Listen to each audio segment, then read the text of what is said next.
Hi BookTube, it's Amy. I'm here with the next chapter of James Milne's book, A London Book Window. And today's chapter is titled About Publishers' Readers. You probably have a turn for books, even it may be a real gift for understanding what a book should be and how to make it a book. In that case, what would you think of being a publisher's reader? What is that, you may ask? Because it is possible to be quite booky, even very well informed about English literature, new and old, and yet never to have heard the name and office of a publisher's reader, for they only apply to a limited band. It does not mean what a young man, perhaps a rather foolish young man, thought when he heard it used by a well-known London publisher. "Oh," said he, "if you can't get people to read your books, send them to me as they come out, because I have lots of spare time. It would be so kind of you." A publisher's reader is something very different from that, as you will understand, when I tell you that John Viscount Morley was one. He began with Daniel and Alexander Macmillan, the founders of the Macmillan House, and he was an active reader for a quarter of a century. Within that time, he would have seen in manuscript or heard about every important book that came their way, even to the end when he was a very old man, but as keen as ever mentally. He and Sir Frederick Macmillan, now the head of this great hostel of literature, talked books, for they were true friends. We are, by taking John Morley's case, a very illustrious case, instructed in what is meant by the term publisher's reader. He was far more than that to the Macmillans, because he was their chief adviser and a counsellor of Macmillan's magazine, now, alas, no more, for the rather literary magazine has given place to the very popular magazine, through Blackwood's, Chambers, and Cornhill, all happily survive. Every publisher's reader may not be chief literary advisor to the firm with which he is associated, as the job, if one may use that very plain but always expressive word, varies a good deal. There is the reader who, we shall say, is retained on the premises, which means, in effect, that he handles manuscripts in the first degree. But radiating around him, although they may not come to the office, will be other readers to whom manuscripts are sent constantly, and special readers with a high knowledge of their own subjects, to whom manuscripts may go occasionally. You can, therefore, in a small way, be a publisher's reader without having to work in this office. But Mr. G.K. Chesterton did that when he was beginning his fragrant and fruitful career as a man of letters. He was, for a time, in the office of Mr. Fisher Unwin, who has had a faculty for enlisting talent before it was recognized elsewhere. Mr. Edward Garnet was a literary pillar to him, and so was Mr. W.H. Chesson, both of them sons of notable men. It was Mr. W.H. Chesson who first found the literary gold in Joseph Conrad's Elmer's Folly, a circumstance which suggests what we may owe to the publisher's reader. He has been called a literary taster, but that description is not very good because it does not cover all that he has to do. True, his first question, when a manuscript is in his hands, will be, is this work good, and does it have anything to say to literature? But that is a high road which is not often present, and so he has to ask himself, is this interesting, and will it sell? Probably he finds himself embarked on a middle course, which he expresses in the self-communing, yes, there's good stuff here, only the book must be recast, in large part rewritten, and will the author be agreeable? One always likens a publishing house to a newspaper office, in that both have staffs whose business it is to winnow reading for the public, in one case news reading, in the other case book reading. Similar gifts are needed by those who do this work: intuition for what is human and appealing, critical knowledge, such as puts a thing, whether news or literature, in its right perspective. Neither calling that of the newspaper man or that of the publishing man is easy, for the supply of material is enormous, the amount of it that can go to print very small. Some London publisher has been saying that within 2 particular months he received 100 novels for consideration, and that only one of them was worthy of being made into a book. John Morley edited the English Men of Letters series for the Macmillans, and it contains volumes from Dean Church's Bacon, Dr. Saintbury's Dryden, and Mr. Augustine's Birrell, Hazlitt, so we may gather the fineness of his editorship. But it has come to be understood that when John Richard Green's short history of the English people was put before him, he was not greatly impressed with it. At all events, he was doubtful how far it would succeed, but it succeeded instantly, and today in several forms it pursues its successful way as an admirable and readable story of the English people, in contrast with the mere story of their kings and rulers, such as in the past has frequently come from writers less democratic than Green. Even a publisher's reader, whether the small authorship who was that in other days, or the smaller man of letters who mostly is that today, cannot be always wise, always right. He makes hits and he misses, and that is the way of human life, and we should just be thankful if, when the score comes to be counted up, we have made a good average over the space of our activities. George Meredith was reader to Chapman and Hall, who originally published various of his books, as earlier they were the publishers of Charles Dickens.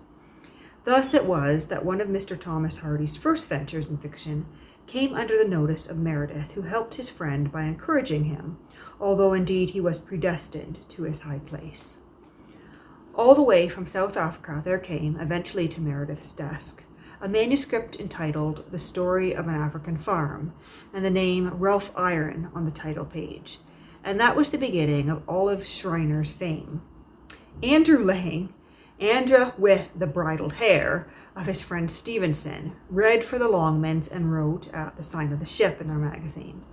The association gave Young England the Blue Fairy books and other books of the same kind, which Young England is still liking. When he could, Lang read his manuscripts at St. Andrews, to which he was devoted. But London was also agreeable to him, and he was a distinctive and valued figure at the Savile Club. There is a little personal story which illustrates his personality, for a story will often be more effective than a chapter of the Bible in the way of revealing. He had a London house in a pleasant street at the far end of that dull, seemingly endless thoroughfare of Cromwell Road. He was inviting someone to dinner, and being asked, "How do I get to you?" he answered, "You walk and walk and walk along Cromwell Road, and when you drop down exhausted, I'll come out of my house and take you in to dinner." James Payn, the novelist, read for Smith, Elder and Company, a publishing house of much enterprise and interest, which was merged in that of the Murrays when Mr. Reginald Smith died during the war. No writer of quality, talent, or genius is ever really discovered, because he or she will arrive somehow, somewhere, somewhen. But young writers, when they come knocking, can be heartily bitten. Come in, and probably James Payn had that hospitality for Seton Merriman, whose real name was Scott, for Stanley Weyman, for the witty author of Vice Versa, and for more of their quality. Ever since William Heinemann commenced publisher in Bedford Street, Strand, London, Mr. Edmund Gosse, a veteran but still active Victorian, has been associated with the trademark of the windmill. It was chosen by Heinemann to embellish the title pages of his books, and not a few of those books have come through the ripe counsel of Mr. Gosse. Mostly, perhaps, his activities have had to do with belles lettres, anyhow not with fiction, although one could bet that he is a confirmed novel reader in the ordinary sense. Nor is it all unlikely that he may have been part and parcel in the finding of those long, literary, very Victorian novels by William de Morgan, which gave us all so much pleasure. Mr. John Murray, following a tradition of his house, has always, in a way, been his own reader.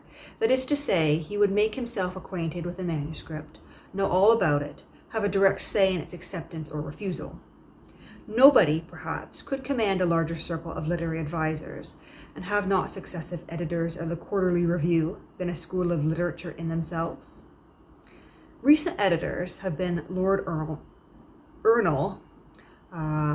I think that's how that's pronounced, E-R-N-L-E, Lord Ernle, when he was Mr. Rowland Prothero, and his brother, the late Sir George Prothero. Now, Mr. John Murray himself and Mr. C.E. Lawrence, who is well known as a novelist, are joint editors of the Quarterly, a happy arrangement. The Blackwoods have always been closely identified with their magazine, called familiarly MAGA, and also with their books. They gave us Mrs. Catherine Cecil Thurston's detective story of political life, for one might almost call it that, John Chilcote MP. They captured with Kitchener to Courtham, a brilliant narrative of a little war by G.W. Stevens, a special correspondent for whom Lord Northcliffe had a real affection. They have always had a strong military side, probably because one Blackwood marched to Kandahar with Lord Roberts, and it was in Blackwood's that we made acquaintance with linemen's vivid sketches of the South African War. The family reader, new model, may be a very effective method of reading when good books are in question. It was Mr. Arrowsmith of Bristol, a shrewd bookseller, become publisher, who found Hugh Conway's Called Back and Dark Days. It was Andrew Chatto who bought outright, as publishers once did but rarely can do now, thanks to the vigilant literary agent Thomas Hardy's Under the Greenwood Tree and Hall Caine's Deemster. There are a dozen ways of reading for a publisher, but mainly there is the old-fashioned way, which sought genius, talent, quality, and only shouted when it came on one of the three, and the new-fashioned way, in which a new-fashioned publisher will casually, sweetly, over the office cup of tea. We don't seem to have happened on anything that sells, not recently, have we? It is really a question of two English publics, for that of a quarter of a century ago was educated, cultured, limited, while that of today is eager, omnivorous, unlimited. The old reader was negative like the old journalist. That is, he took what he thought was best and sent the rest back with his thanks and compliments. The new reader is formative. That is, he will suggest books to authors as well as select from manuscripts come along by chance. The old fellow was solid and cautious, reliable, while the new fellow is sure of himself, willing to take a literary gamble within measure. The ultimate end will be the same in both cases, meaning that time and public opinion will decide when a book is a book or only something made to look like one. But no book nowadays, or else the publisher concerned is foolish and no gentleman, is dismissed to its author with the enclosure, "Our reader reports unfavorably on your manuscript, and therefore we can only return it with apologies for having kept it so long." Reasons for its return will be given, and often they are entirely apart from itself, as for instance, that is not the particular kind of book published by a particular house, that it is not long enough, or that it is too long, because you never know what a manuscript may be up against. Every publisher has his associations which he has cultivated, or which have grown round him, as love thrives on propinquity. Mr. E.V. Lucas is a leading literary spirit with Methuen, and he is also a member of the Punch staff. Probably that is why, if you are looking for a book by a Punch man, you are more likely to find it in Methuen's list than in any other list. Mr. Frank Swinterton, the novelist, was alive enough when he gathered in the manuscript of The Young Visitors for Chatto.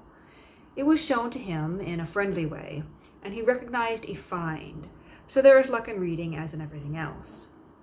That is what some people would say, but of course all luck consists in grasping fortune when it comes, instead of letting it pass into the night.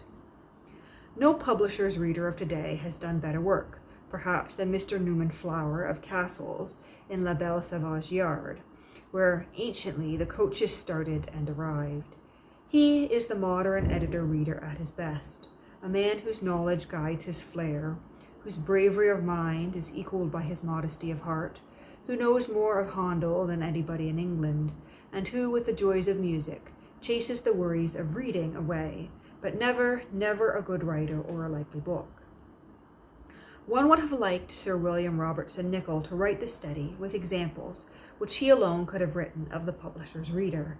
He was one of the masters of the calling, as behold the publishing house of Hodder and Stoughton, which his literary gifts did much to build up, including the discovery, in company with James Greenwood, of the only Barry, a new wizard of the North.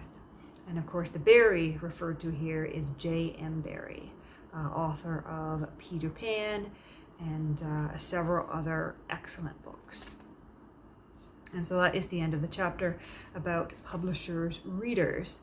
So by publishers' readers, these are people who would receive or dig through what I think today we would call the slush pile of books submitted to publishers.